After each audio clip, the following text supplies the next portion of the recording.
Some of you will be familiar with the poem by Martin Niemöller, Reverend Niemöller. Let me start with the poem and then I'll explain the man and how this came to be. It says, "First they came for the socialists, and I didn't speak out because I was not a socialist. Then they came for the trade unionists, and I didn't speak out because I was not a trade unionist.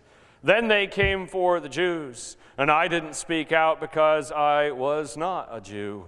Then they came for me, and there was no one left to speak for me." Martin Niemöller recited this poem many different ways over the years after he wrote it. Sometimes he included the undesirables, the people that had birth defects and handicaps that the Nazis killed. Sometimes he mentioned the Jehovah's Witnesses. Sometimes he mentioned the Catholics. Basically every group that they oppressed, except for him, from time to time made it into this poem. Martin Niemöller was a German Lutheran pastor, born in 1892. He died in 1984. He himself fought in World War I on U-boats. After the war, he was opposed to the Weimar Republic, to the government set up in Germany after the war. He was a conservative who was staunchly anti-communist, and partly because he himself held anti-Semitic views, he supported Adolf Hitler at first. Let me read what his former cellmate at Dachau concentration camp, actually, sorry, it was a different concentration camp, he was at two of them, what he said when talking to Niemöller. He said, "I find myself wondering about that too, why I ever supported him. I wonder about it as much as I regret it. Still, it's true that Hitler betrayed me. I had an audience with him as a representative of the Protestant Church shortly before he became chancellor in 1932. Hitler promised me on his word of honor to protect the church and not to issue any anti-church laws. He also agreed not to allow pogroms against the Jews, assuring me as follows: there will be restrictions against the Jews, but there will be no ghettos, no pogroms in Germany. I really believed, given the widespread anti-Semitism in Germany at the time, that Jews should avoid aspiring to government positions or seats in the Reichstag. There were many Jews, especially among the Zionists, who took a similar stand. Hitler's assurance satisfied me at the time. On the other hand, I hated the growing atheistic movement, which was fostered and promoted by the Social Democrats and the Communists. Their hostility toward the church made me pin my hopes on Hitler for a while. I'm paying for that mistake now, and not me alone, but thousands of other persons like me." That's what he said when he was in the concentration camp, because by 1934, Martin Niemöller had become disillusioned with Hitler. He, along with Dietrich Bonhoeffer and others, founded the Confessing Church, a group of churches that were in opposition to the Nazi takeover of the German churches. He was in 1938 imprisoned and eventually ended up at Dachau concentration camp until 1945. He somehow escaped being executed at the end of the war when Hitler ordered most of the remaining political prisoners to be killed. Bonhoeffer died then.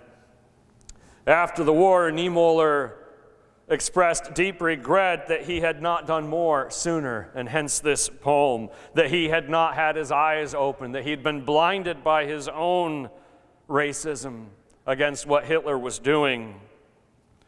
In the 1950s, he went on to become a noted anti-war pacifist, a campaigner for nuclear disarmament and other things, as he tried to rectify what he saw as his past mistakes. I find his growth and his understanding of his own failures in the past to be useful for us as we look at the second half of the writings of the prophet Obadiah.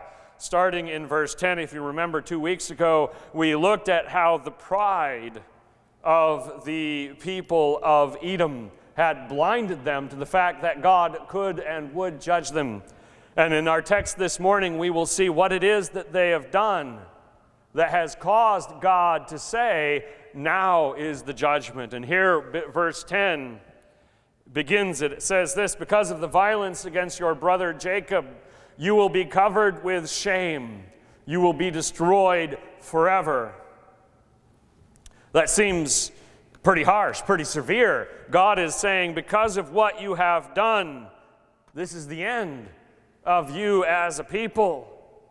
He says it was violence against your brother. Remember that Esau's descendants are the people we're talking about here. They are not a part of the covenant. Remember, famously, Jacob took the birthright from Esau. Jacob was the one through whom the covenant of Abraham flowed. And so they are on the outside looking in terms of the covenant, in terms of the promises that were given to Israel.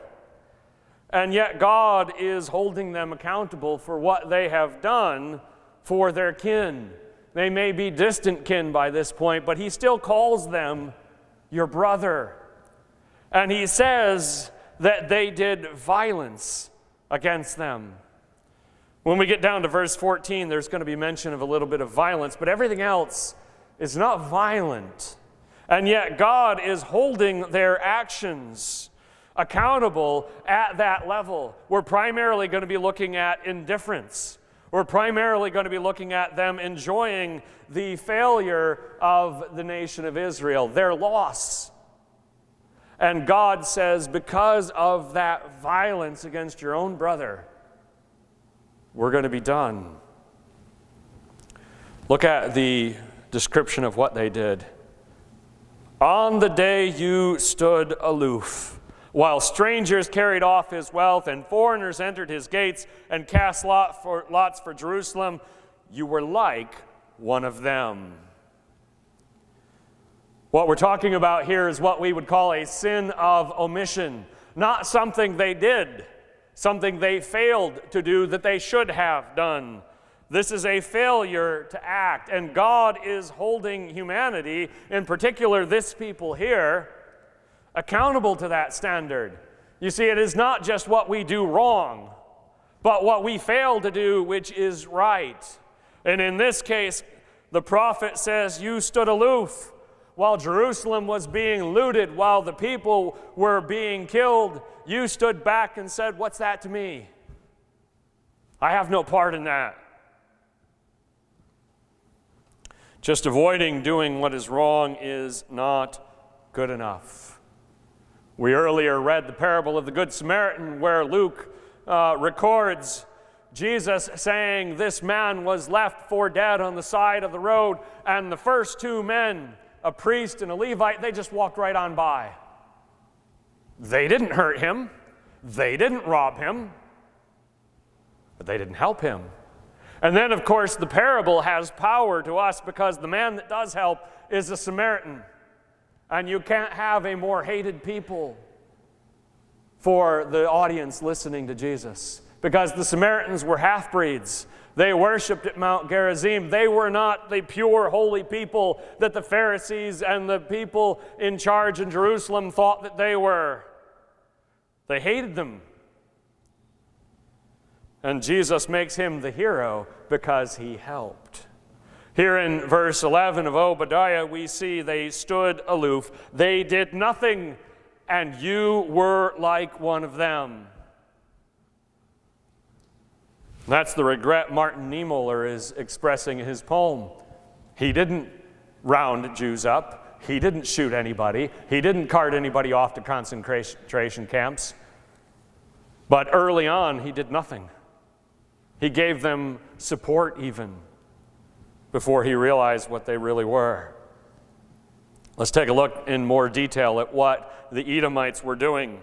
You should not gloat over your brother in the day of his misfortune, nor rejoice over the people of Judah in the day of their destruction, nor boast so much in the day of their trouble. You should not march through the gates of my people in the day of their disaster, nor gloat over them in their calamity in the day of their disaster, nor seize their wealth in the day of their disaster. Those two verses giving us a bunch of repetition of saying that they are enjoying and liking and happy to see the misfortune of the people of Jerusalem, the fall of Judah. There is an interesting word for this, not in English, but in German. It's schadenfreude. It is literally in German, harm, joy. Those two words together, harm, joy. You are enjoying harm when it befalls someone else. Schadenfreude is the pleasure that some people derive when somebody else fails. Now, we're not talking about sports, right? When the team that you are rooting against, they miss the jump shot at the buzzer and you're happy. That's not what we're talking about here. We're talking about real life. We're talking about things that matter. When people are in difficulty, when they fail, when they lose, when they're down. The Edomites laughed at it. They thought it was funny. They thought, our enemies are finally getting their comeuppance. The people we don't like are getting what's coming to them. And they enjoyed it. Notice that they progress from indifference. Back in verse 11, they stood aloof. It's not us, it's not our problem. Now they're actually marching into the gates. They've moved a little bit at a time from being indifferent to enjoying it to actually participating in it. And we'll see that in verse 14 in a moment. But they drifted slowly but surely because their hearts were dark, because they didn't care, because they didn't like, they disliked, they even hated the people of Judah. And eventually sin grew in their hearts to the point that they were active participants. Because that's the way that it works. Notice in verse 14, here is the finale of it. You should not wait at the crossroads to cut down the fugitives, nor hand over their survivors in the day of trouble.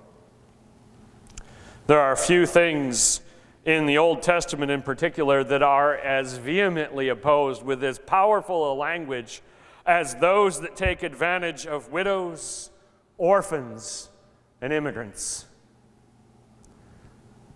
The law of Moses makes it quite clear that to do so is extremely offensive to God because they're vulnerable, they're weak, they don't have anybody else to protect them, and you're going to use that vulnerability against them. This is a particularly despicable act. They waited at the crossroads when refugees were fleeing Jerusalem for their very lives. They probably got to the crossings of the Jordan River, and there the Edomites were waiting, saying, "Thank you very much." They robbed them, they beat them, they captured them and sold them into slavery. Took advantage of the misfortune of their neighbors.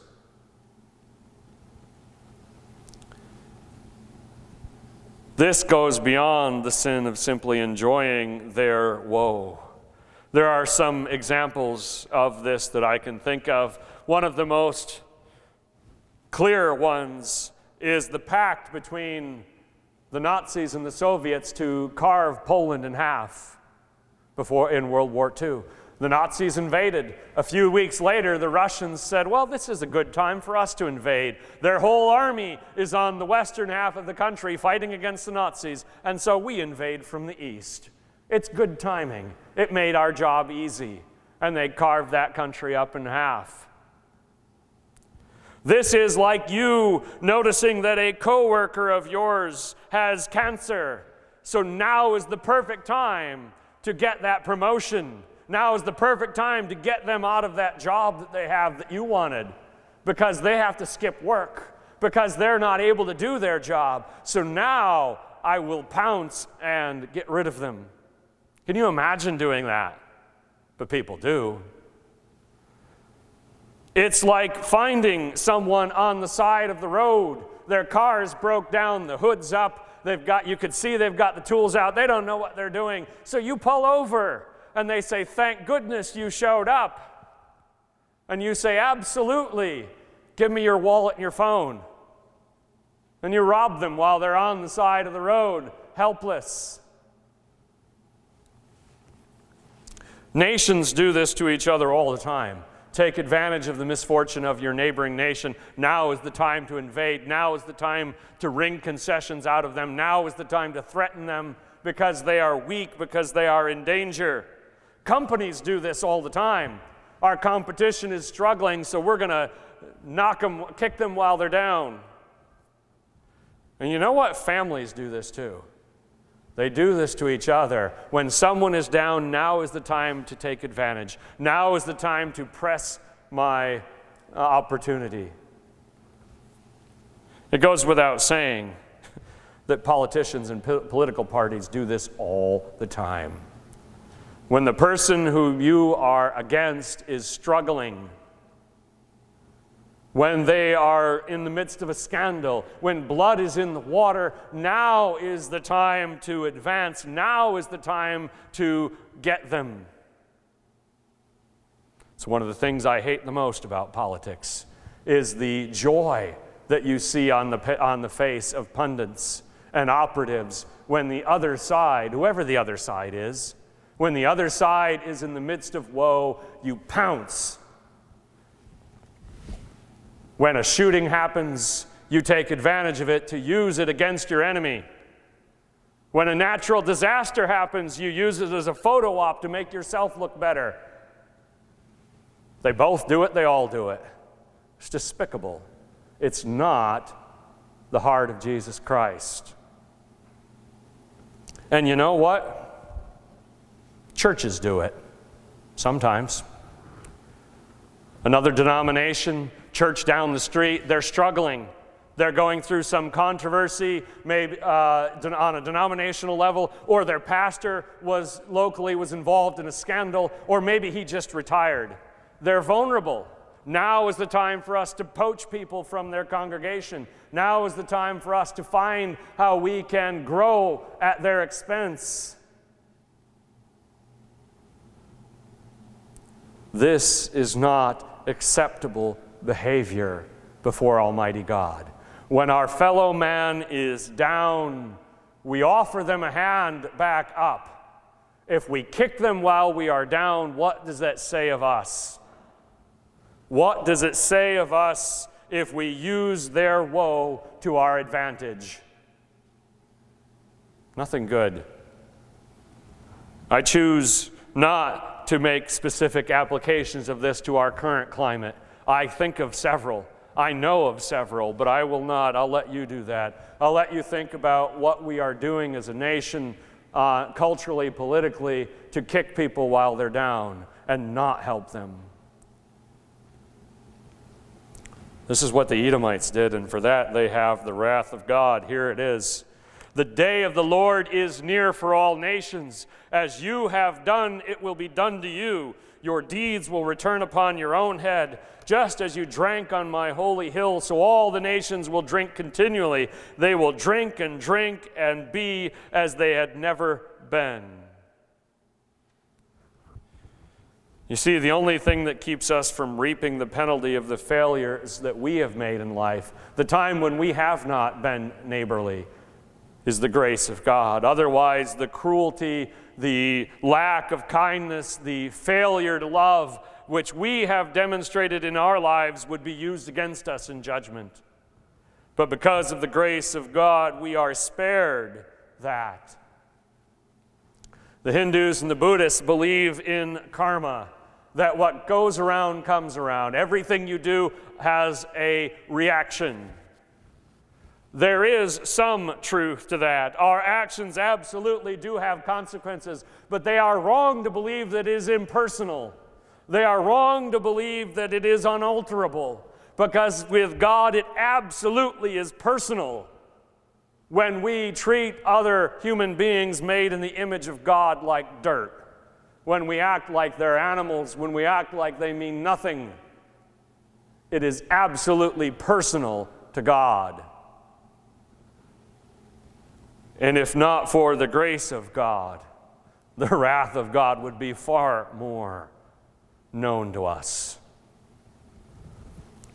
One other thing to consider: the people of Edom were laughing and enjoying the downfall of Judah, and here in these verses God says, The day is coming when the shoe will be on the other foot. The day is coming when you will be down, and everybody's going to be laughing at you instead. You see, the misfortune that is falling upon someone else could be our sorrow tomorrow.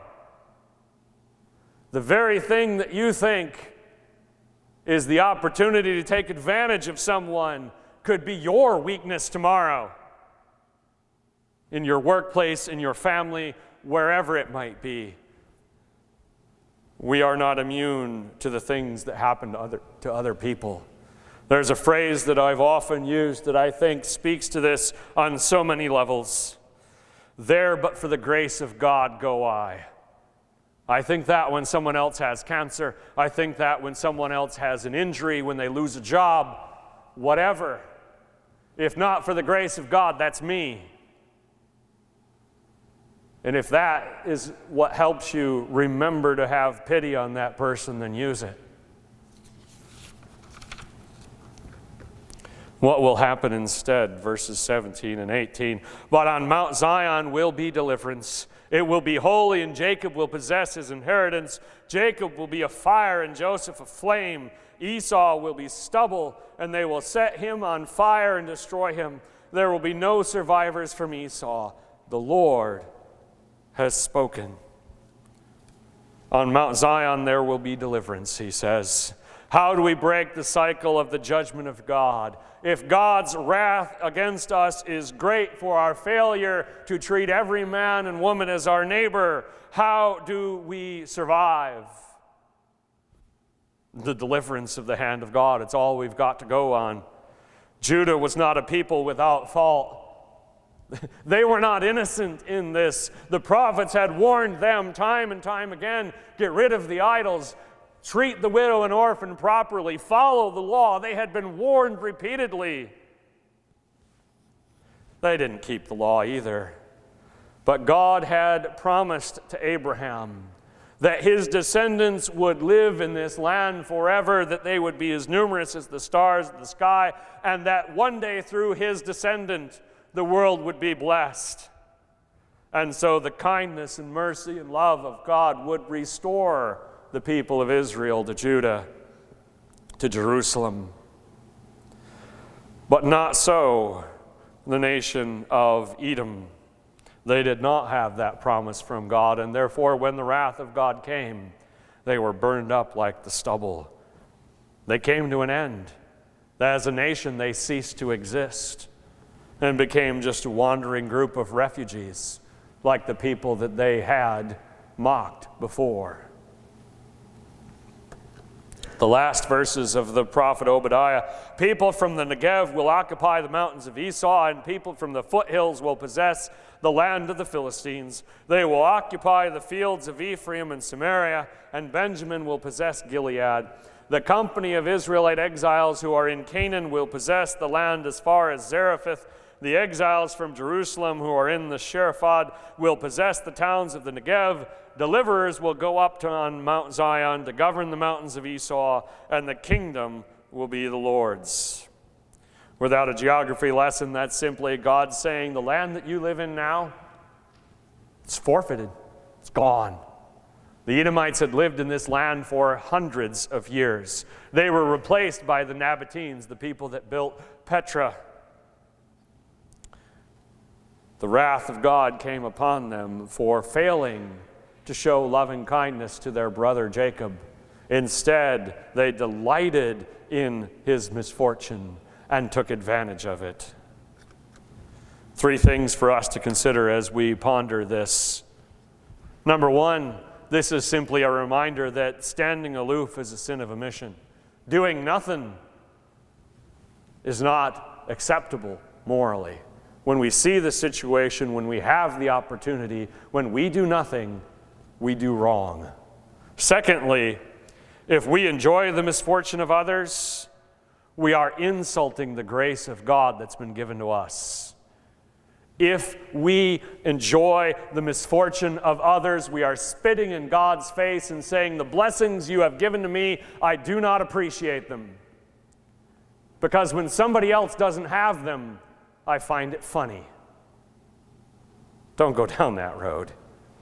And thirdly, the judgment of God against those who ignore the pleas of their neighbors will indeed come. Just because we have been saved by the blood of the Lamb, just because we are free from the penalty of our sins, does not mean we will not stand before God and answer for what we have done in this life, for how we treated our fellow man and woman.